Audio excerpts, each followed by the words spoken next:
Do you remember the color-coded alert system we used to have? Remember that? Tom Ridge announced the existence of our national color-coded Be Afraid alert chart about a decade ago, in March 2002. So we could tell at a glance how alert we were supposed to feel.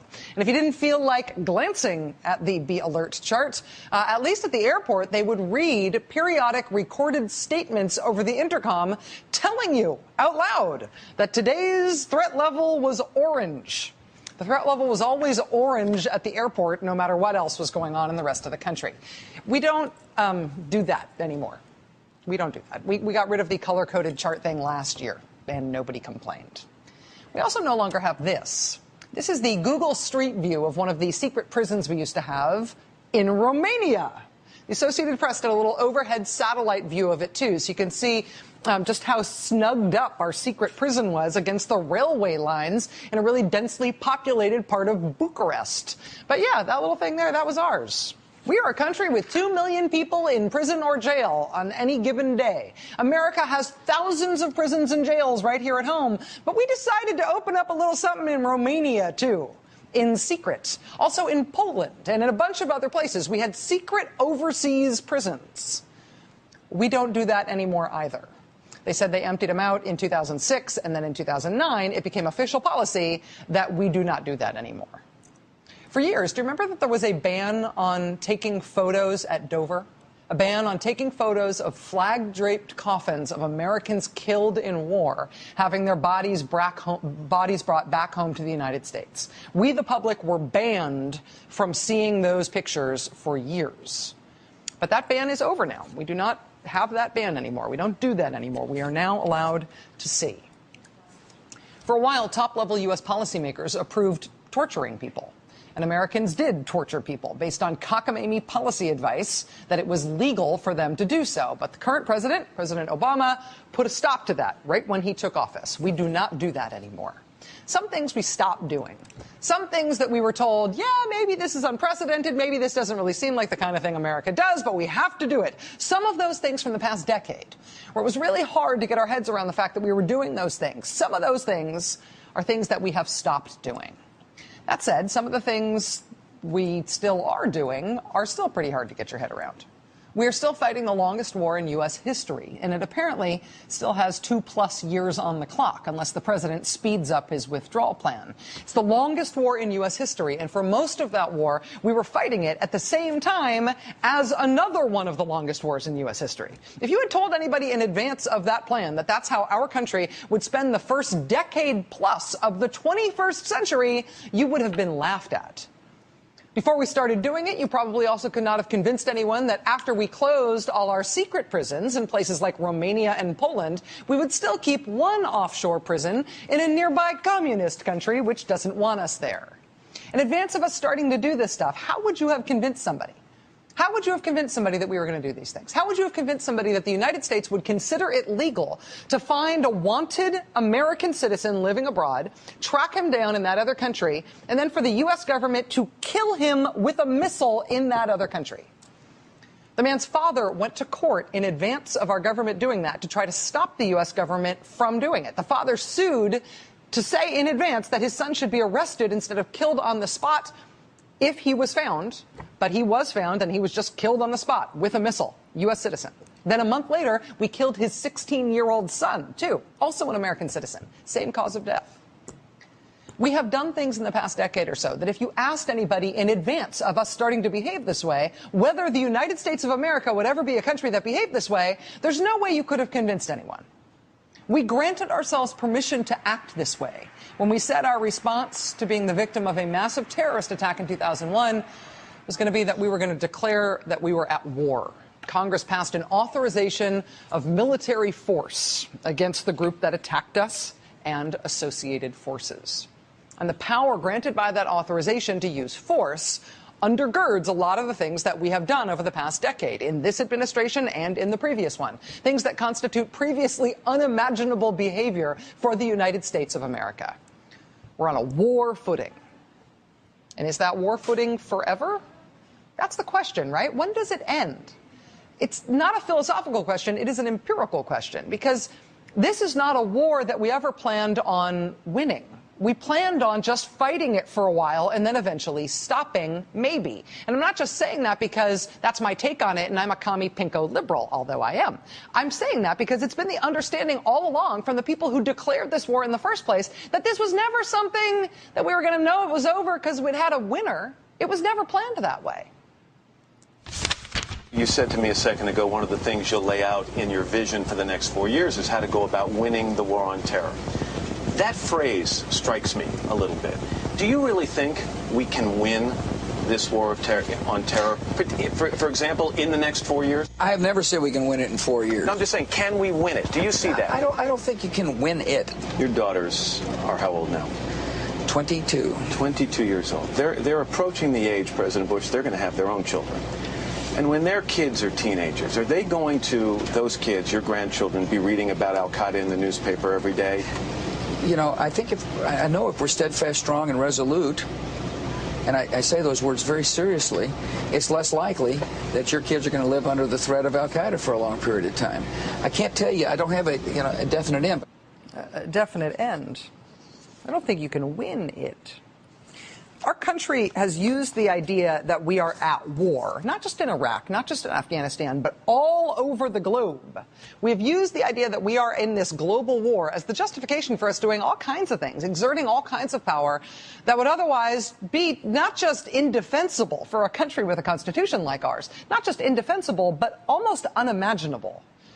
And this global war of ours, they said from the beginning, would not end because there was going to be a winner declared. There couldn't be. It is not that kind of war. So if that's the case, and being in a war footing is what justifies all this behavior that we wouldn't otherwise be participating in, when does this war end? When do we get to say that the global war that we declared more than 11 years ago is now over? Well, today, for the first time, a U.S. government official started talking about how this ends. Now that efforts by the U.S. military against al-Qaeda are in their 12th year, we must also ask ourselves, how will this conflict end?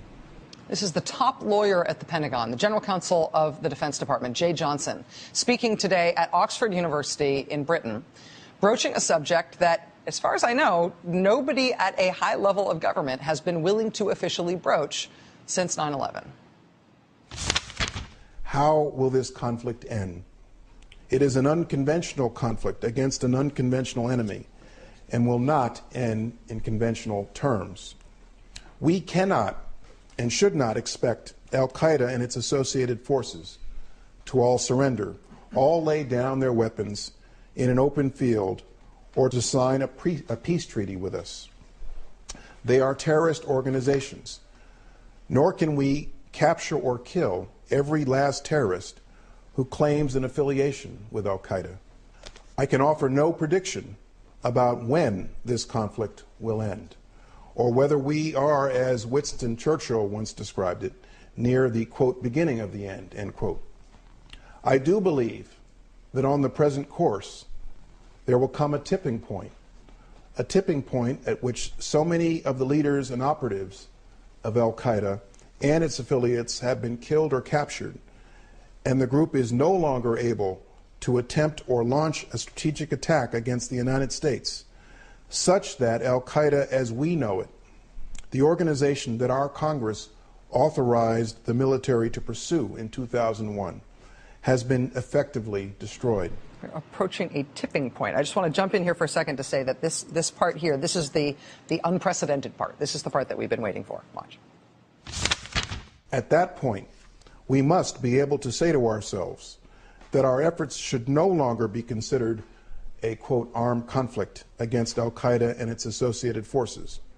Rather, a counterterrorism effort against individuals who are the scattered remnants of al-Qaeda or are parts of groups unaffiliated with al-Qaeda, for which the law enforcement and intelligence resources of our government are principally responsible. It will at some point stop being war, and we'll go back to being police work and intelligence work against terrorism as a threat that we fight, but we do not say we are at war with it anymore. How much would it change us back as a country to hit that point? Can we go back? Have we irredeemably and irreversibly changed ourselves by being at war for 12 years now. And is this first word from the Obama administration on how we might do it enough to reasonably expect that we really are ever actually going to get there?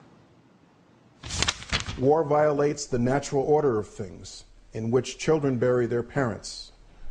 In war, parents bury their children. In its 12th year, we must not accept the current conflict and all that it entails as the, quote, new normal. Joining us now is my friend Ron Suskind. He's Pulitzer Prize-winning journalist, senior fellow at Harvard Center for Ethics. He's the author of many best-selling books, including The 1% Doctrine. Mr. Suskind, thank you very much for being here. My pleasure, Rachel. Is there a window of political opportunity right now in Washington after this election to maybe change some of the very basic footing that we decided on after 9/11, some of the stuff that this president carried over from the previous president? No, indisputably, and that's what people are hopeful about. Looking at this comment, it's being pulled apart word by word right now tonight. Is this going to be a predicate, an opportunity for the president, now that he doesn't have to stand for re-election, to do some of the things that people hoped he would have done in his first term? Certainly, shut down Guantanamo was a big promise. He couldn't manage it. He pulled back from that. There are clear issues here of the presidency, hopefully snapping back into the shape it had prior to 9/11. That's the hope of lots of constitutional scholars. It has not done that up to now. Most of the powers granted or obtained by the Bush administration have conveyed, if you will, to the Obama administration, with some caveats that you mentioned. So the question is this the beginning of this president creating, I guess, a new normal, as Johnson says, in which we are not in a state of war and the president is not executing war powers in a consistent and endless way? Ron, you are a student of leadership, both a student of good leadership and bad leadership. I feel like leaders, good and bad, can generally be counted on to never give up power that they have been granted. If this president does draw a hard line under the war on terror, and say this war is over and the powers that I had that were associated with this war are no longer the powers of this office. I mean, is that a fantasy? Is that something that you can imagine this president doing? Can you imagine any president doing it? Well, you know, if he's going to do it, this constitutional law president, it'll be in this term.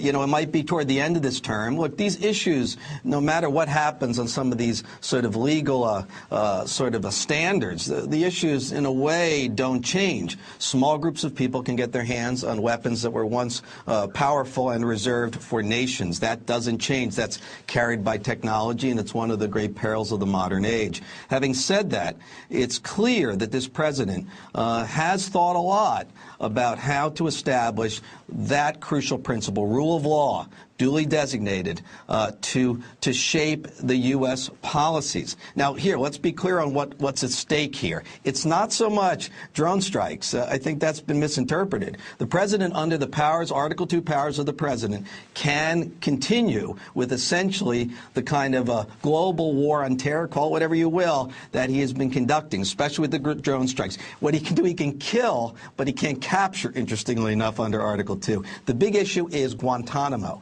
Is that this particular pronouncement by Jay Johnson really is about Guantanamo. Under the current legal framework that we're looking at, Guantanamo, well, that won't work if we're not at war. They'll have to come up with a different legal structure to make that operative. And now, certainly, Congress can do that at some point. But Guantanamo is the question mark based on what Johnson said. It may be Johnson auditioning for Attorney General. You know, he's out of there in January. But it may be even more than that, a predicate, a little bit of groundwork by this administration to say, we're thinking about this, and this may be up ahead now that this president doesn't have to stand for re-election. In terms of that as a predicate, maybe even a political predicate, either for Jay Johnson or for the administration as a whole, is there any significance in particular of him delivering this speech not in the United States? I mean, he did this speech at Oxford, and he did it right after the election. Do you see that as important? Yeah, you know, I think time and place is always important. The British have a bit of a different position on some of these things than we do. Actually, they're a little bit ahead of us, you might say, on some of the issues of detainees, of how we conduct ourselves globally. You know, look, I think that we don't really know here, Rachel, until we hear more from the administration. This is raising a question. People are going to be pressing the administration in the next couple of days to say, can you give us more specifics? Is this the start of a new way of thinking and maybe new policies that will be unfolding in the next couple of months, let's say? Or is this just a trial balloon and you're seeing how it looks and how people react to it, and it may fall into the category of, look, we're trying and here you're catching us trying, but not much is going to happen. Look, the fact is, if there's another terrorist attack in the United States, many of these issues go right back to where we were, back to the restart button. And be clear, under the Article 2 powers of the presidency, this president can do a great deal, pretty much everything he does now and then some. The key issue is Guantanamo, is those prisoners, 166 prisoners, including 50 hardcore. The president has said, we don't know what we're going to do with those people. They would be sitting without a legal framework if we pull back from this War Powers Declaration from 2001. And that's a big issue, and that's a complex one. Ron Suskind, Senior Fellow at Harvard Center for Ethics, author of The 1% Doctrine and many other books. Ron, thank you. It's great to have you here. Appreciate it. My pleasure. All right. If you want to have a further gander at that speech from Jeh Johnson today, we are posting clips from it at maddoblog.com if you want to check that out. All right. So, you know, the shady trickery from this year's election about who would get to vote and how hard certain states were going to make it to vote this year. All of that shady trickery is still paying dividends today. Still. And that story's next.